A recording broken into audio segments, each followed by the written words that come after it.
Officer grade की सरकारी नौकरी और हर महीने तनख्वाह 70,000 रुपए।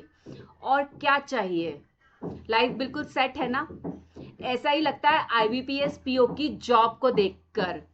नमस्कार दोस्तों, मेरा नाम है श्वेता अग्रवाल और आज के वीडियो में मैं आपको मेरे बारे में भी कुछ बताना चाहती हूँ। तो मैंने भी 2009 में बैंक PO का एग्जाम क्लियर किया था और 22 की उम्र में बैंक ज्वाइन कर लिया था। मेरी जनरेशन में मैं पहली लड़की थी जिससे सरकारी नौकरी मिली थी और वो भी ऑफिसर ग्रेड की। तो आप समझ सकते हो इस जॉब का क्या रुतबा था। मैंने प्रमोशन भी लिया, मैं मैनेजर बनी आगे चलकर। मेरी पोस्टिंग भी कई जगह रही, गांव से लेकर मुंबई जैसे शहर में भी मेरी पोस्टिंग रही है। लेकिन फिर 2024 में मैंने बैंक की नौकरी छोड़ दी। क्यों? काफी बच्चे बैंक की नौकरी बाद में छोड़ देते हैं। अच्छी सैलरी, अच्छी पोजीशन और अच्छी खासी रेपुटेशन होने के बाद भी बैंक की नौकरी क्यों छोड़ देते हैं? क्यों मैंने ये नौकरी छोड़ी? तो आज के वीडियो में मैं आपको यही रियलिटी बताने वाली हूँ IBPS PO के जॉब की। मैं आपको बिल्कुल भी डीमोटिवेट नहीं करना चाहती हूँ क्योंकि ये टाइम आपकी पढ़ाई का है, बहुत ही इम्पोर्टेंट टाइम है आपके लिए। लेकिन फिर भी मैं ये चाहती हूँ कि आप मेंटली प्रिपेयर्ड रहें इस एग्जाम को देने से पहले, इस जॉब को ज्वाइन करने से पहले।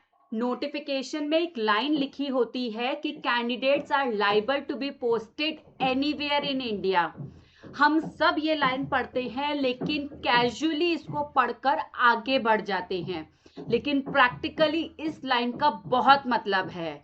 आपकी फर्स्ट पोस्टिंग किसी भी स्टेट में किसी भी जगह पर हो सकती है, चाहे फिर वो जगह आपके घर से 1500 से 2000 किलोमीटर तक भी दूर क्यों ना हो। तो आपको इसके लिए तैयार रहना है क्योंकि पोस्टिंग कहीं पे भी हो सकती है।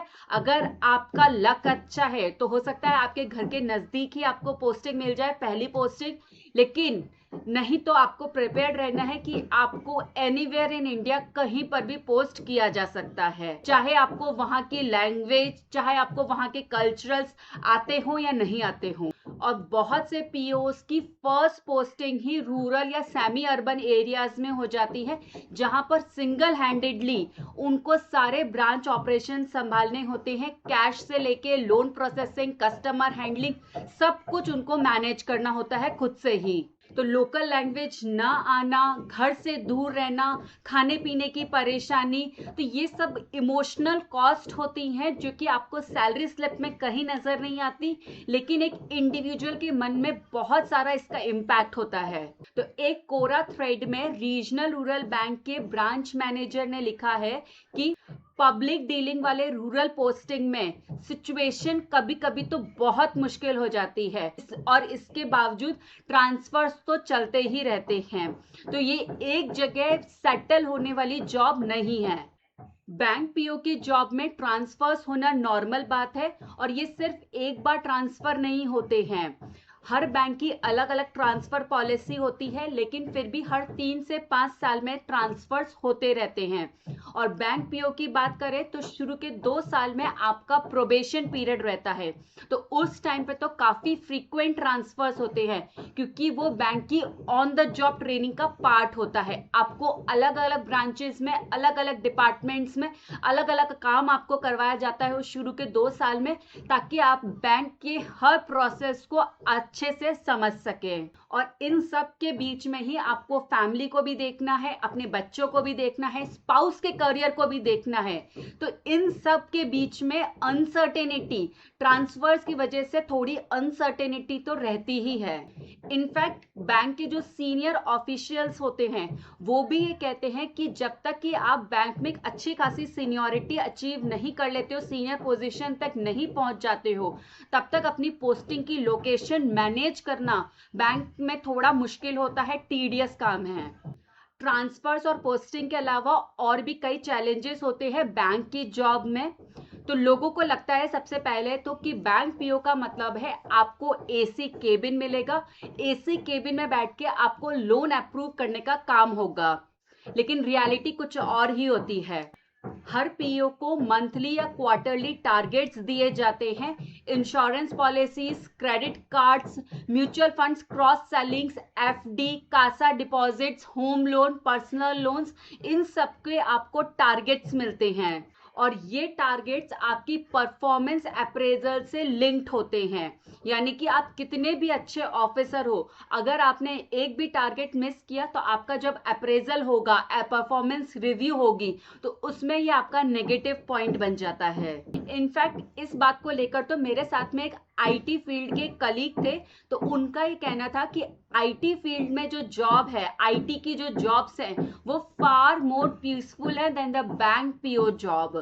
ऑफिशियली अगर आप बैंक के टाइमिंग्स की बात करो तो वो 10 से 5 या 9:30 से 6 होते हैं, लेकिन प्रैक्टिकली इसको देखें तो अगर मंथ एंड है या फिर स्पेशली फाइनेंशियल ईयर की एंडिंग है, यानी कि मार्च की क्लोजिंग है, तो आपको बुक की बैलेंसिंग करनी होती है, सारे बुक्स मिलाने होते हैं, आपको टारगेट्स पूरे करने होते हैं और साथ के साथ आपको नेक्स्ट ऑडिट की प्रिपरेशन भी करनी होती है। तो इसके कारण ब्रांच में ही 9 से 10 बजना, रात के 9 से 10 बजना बिल्कुल आम बात है, आपको रुकना पड़ता ही है। वीकेंड्स या फिर हॉलीडेज हो तो भी आपको कभी कभी ब्रांच जाना पड़ सकता है, स्पेशली जब ऑडिट या इंस्पेक्शन चल रही हो, तो उस टाइम पे तो ऑडिट इंस्पेक्शन करवाने के लिए आपको जाना ही होता है।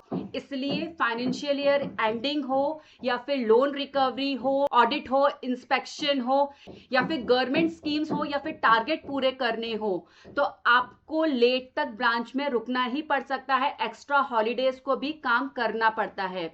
लेकिन सभी ब्रांचेस ऐसे नहीं होती हैं, कुछ ब्रांचेस में वर्कलोड मैनेजेबल होता है, वहां पे एडिक्वेट स्टाफ होता है, लेकिन कुछ ब्रांचेस सच में काफी हैवी होती हैं।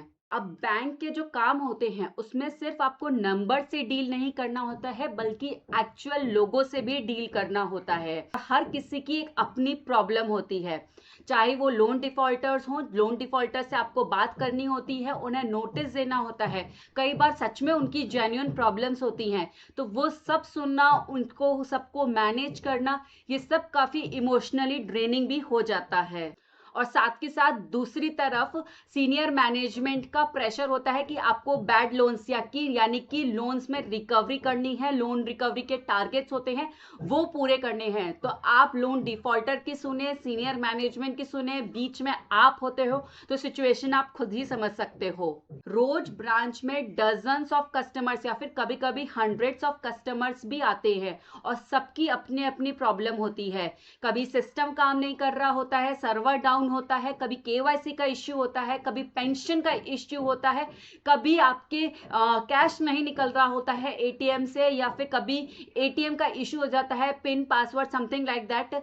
तो बहुत सारी प्रॉब्लम्स होती है, हर कस्टमर की अपनी अलग प्रॉब्लम होती है और नेचुरली इन सब का गुस्सा बैंक स्टाफ के ऊपर ही निकलता है। तो कस्टमर्स भी कहीं ना कहीं अपनी जगह पर ठीक होते हैं, लेकिन नेचुरली इन सब का गुस्सा जब बैंक स्टाफ के ऊपर निकलता है तो वो भी फ्रस्ट्रेट हो जाते हैं और कहीं ना कहीं ये वर्बल फ्रस्ट्रेशन जो होती है सबकी तरफ नजर आती है, चाहे वो कस्टमर हो चाहे वो बैंक का स्टाफ हो। तो ये सब आपको डेली मैनेज करना होता है। तो ऑफिसर बनना सिर्फ चेयर पर बैठना नहीं होता है, इसमें जो डिसीजंस लेने होते हैं वो आपके फाइनेंशियल डिसीजंस होते हैं। तो फिर चाहे आपको लोन अप्रूव करना हो या फिर एक सिंपल सेविंग्स अकाउंट खोलना हो, सब में ही काफी रिस्पॉन्सिबिलिटी होती है। डॉक्यूमेंटेशन, कंप्लायंस, वेरिफिकेशन, सब कुछ सही से होना चाहिए और अगर कहीं भी आपसे थोड़ी सी भी चूक हो जाए या फिर नेग्लिजेंस हो जाए तो इसकी जो कॉन्सिक्वेंसेस होते हैं, रिजल्ट होंगे, वो काफी भारी पड़ सकते हैं आपके ऊपर भी और पूरे बैंक के ऊपर भी। इसके लिए आपको अपनी एक्यूरेसी और रेस्पॉन्सिबिलिटी दोनों का ध्यान रखना है, पूरी की पूरी अकाउंटेबिलिटी आपकी होती है।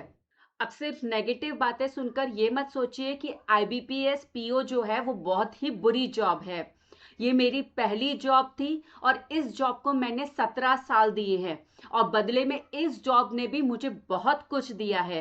तो IBPS PO की जॉब से आपको मिलती है, तो सबसे पहले तो है जॉब सिक्योरिटी। तो प्राइवेट सेक्टर जैसे ले ऑफ्स की रिस्क यहाँ पर बिल्कुल भी नहीं है।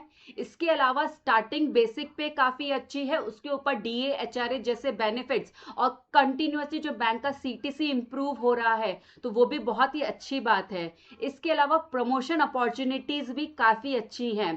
15 साल में आप बैंक में अगर लगातार प्रमोशन लेते रहे तो 15 साल में आप AGM तक की पोजीशन पर पहुंच सकते हैं। और उस पोजीशन पे केवल सैलरी ही नहीं, पर्क्स और बेनिफिट्स भी इतने अच्छे होते हैं कि सच में आपका एक स्टेटस, आपका एक ओहदा रहेगा समाज में।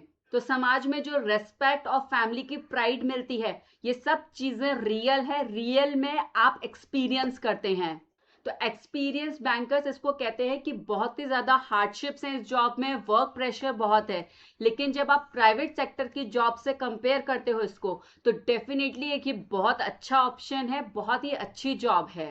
तो बॉटम लाइन ये है कि ये जॉब बेकार नहीं है, लेकिन ये जॉब परफेक्ट भी नहीं है। तो आपको अपनी आंखें खुली करके काम करना है, केवल इस जॉब के पीछे का ग्लैमर नहीं देखना है, इसकी रियलिटी भी देखनी है।